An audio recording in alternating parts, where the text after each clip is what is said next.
खाता भी और मारता भी। जब कोई जवान शहीद होता है तो बड़ी बड़ी नेताजी बड़ी बड़ी गाड़ियों का काफिला लेकर के उसके दरवाजे पे पहुंचते, केवल अपनी टीआरपी बढ़ाने के लिए, सिर्फ अपनी टीआरपी बढ़ाने के लिए। कहीं कोई बड़ा हादसा हो जाए तो उस राज्य का मुख्यमंत्री, देश का प्रधानमंत्री घोषणा कर देते हैं कि हम लोग आपको मुआवजे के तौर पर ये देंगे, लेकिन हकीकत ये है कि जो घोषणा की जाती है वो मुआवजा पाने के लिए भी उसको अपनी चप्पल खींचनी पड़ जाती है, वो मुआवजा भी नहीं मिल पाता। अगर देने वाले होते तो शायद इन लोगों का, मुझे लगता है, साथ साथ अकाउंट नंबर लिया जाए, जब भी किसी के साथ हादसा होता है तो तुरंत उसके खाते में पहुंचाए जाए, क्योंकि वो किसी राह चलते आदमी ने ये बात नहीं कही, किसी राज्य के मुख्यमंत्री ने या किसी देश के प्रधानमंत्री ने ये घोषणा की है, तो उन लोगों को पैसा देने में दिक्कत, उन लोगों को हक देने में दिक्कत। डूब के मर जाना चाहिए ऐसे नेताजी लोगों को जो हमारे देश के जवान और किसान को रुलाते हैं। ये लोग आज खून के आंसू रोते हैं, आज हमारी वीर नारियां रोती हैं घर में, क्या करें वो लोग। खैर, जय हिंद। दास Paramjit Singh Dhindsa, vice president ex army welfare committee Punjab. मैं आज पहले बात बोलूं उन शहीदों की जो छोटी उम्र के शहीद सरदार करतार सिंह सराभा ने बात बोली थी, सेवा देश की जिंदड़ी है बड़ी औखी, सेवा देश की जिंदड़ी है बड़ी औखी, गल्लां करनियां ढेर सवलियां ने, जिन्हां देश की सेवा दे विच पैर पाया उन्हां लख मुसीबतां चलियां ने, उन्हां लख मुसीबतां चलियां ने।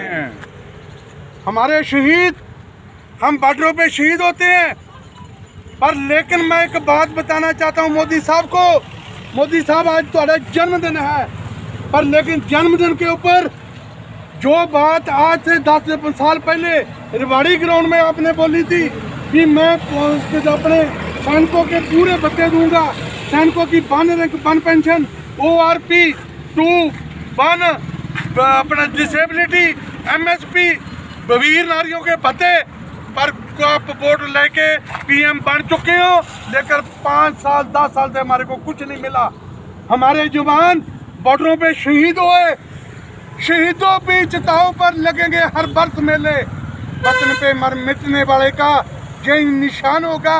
पर लेकिन हमने बॉर्डरों पे नौकरी की, बॉर्डर पे तुम अपनी नींद सोते रहे, जितने भी आपकी वजारत के मंत्री, MLA, कोई भी मलका देश की प्रजा, कोई भी आपका देश का महकमा, सेंट्रल सरकार का पूरा महकमा, जब कोई ज्वाइनिंग करता है, कोई कभी लिखता है भी मैं देश के लिए शहीद होऊंगा, एक सिर्फ आर्मी, एयरफोर्स, नेवी जब ज्वाइनिंग करते हैं तब लिखते हैं हम देश के लिए मरेंगे, हम देश के लिए बाजी लगा लेंगे, हम देश के लिए आग के रास्ते, पानी के रास्ते, हवा के रास्ते हम शहीदी देंगे।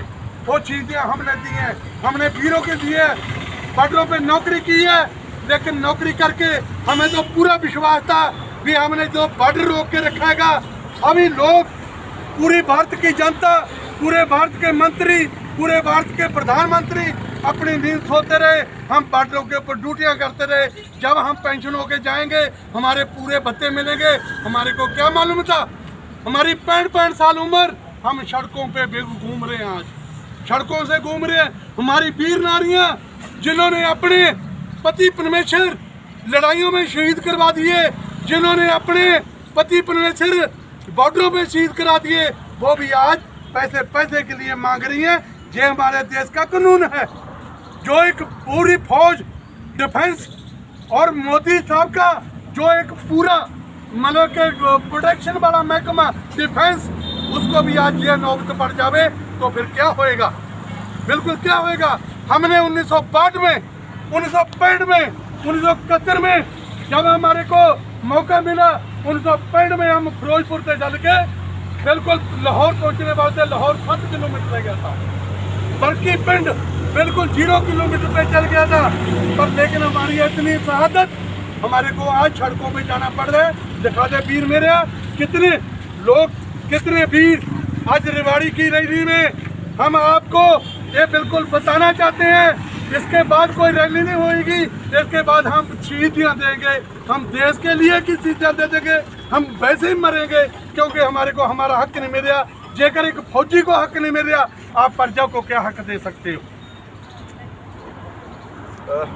कभी किसी बड़े उद्योगपति का या यूं कहूं कि किसी नेता का बेटा कभी शहीद नहीं होता। ये वो शहीद होगा कहाँ से? वो बॉर्डर पे ही नहीं जाता, उसके अंदर इतनी क्षमता ही नहीं है कि वो अपने बच्चे को बॉर्डर पे भेज सके। लेकिन आज हर माँ बाप क्या चाहता है, समझना मेरी बात को, अगर एक क्लास में 50 बच्चे, हम भी स्कूल में पढ़े हैं, आप लोग भी सब पढ़े हैं, अगर एक क्लास में 50 बच्चे हैं तो 49 बच्चों के माता पिता ये चाहते हैं कि मेरे बच्चे की अच्छी सी शादी हो जाए, अच्छी सी नौकरी लग जाए, बैंक बैलेंस हो जाए, 2 बच्चे हो जाए, IAS IPS बन जाए, डॉक्टर वकील बन जाए, इंजीनियर बन जाए। शायद कोई एक माँ बाप होंगे, और उस माँ को भी नमन करूँगा जो अपने बच्चे को बॉर्डर पे भेजने के लिए तैयार है। क्यों? क्योंकि उसको पता है कि हमारे देश के जवान जब बॉर्डर पे खड़े होते हैं तब जाके हम लोग चैन की नींद सो पाते हैं। लेकिन आज इन लोगों की नींद हराम हुई पड़ी है। ओके सर, चलो आ रहे हैं हम, हक मारा, आ रहे हैं, ओके, वो थैंक चैन की यू। नींद अपने महलों में सो रहे हैं और ये सड़क पर दर दर के ठोकर खा रहे हैं।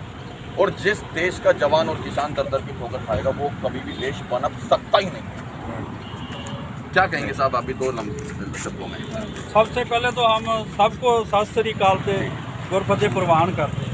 हम साबका सैनिक आज तक कितने इधर हमने धरने लगा लिए, 1 रैंक 1 पेंशन, वीर नारियों की मंगे, सारा कुछ। जब मोदी जी इधर आज 2013 में इसी रेवाड़ी के अंदर सितंबर में उन्होंने क्या वादा किया था कि हम जब हमको प्रधानमंत्री बनाओ, हम प्रधानमंत्री बनने के बाद आपको 1 रैंक 1 पेंशन, फौजियों की सब सहूलतें सब आपको देंगे।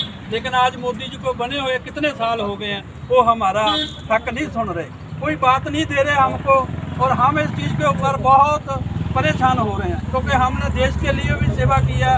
अभी हम जो साबका सैनिक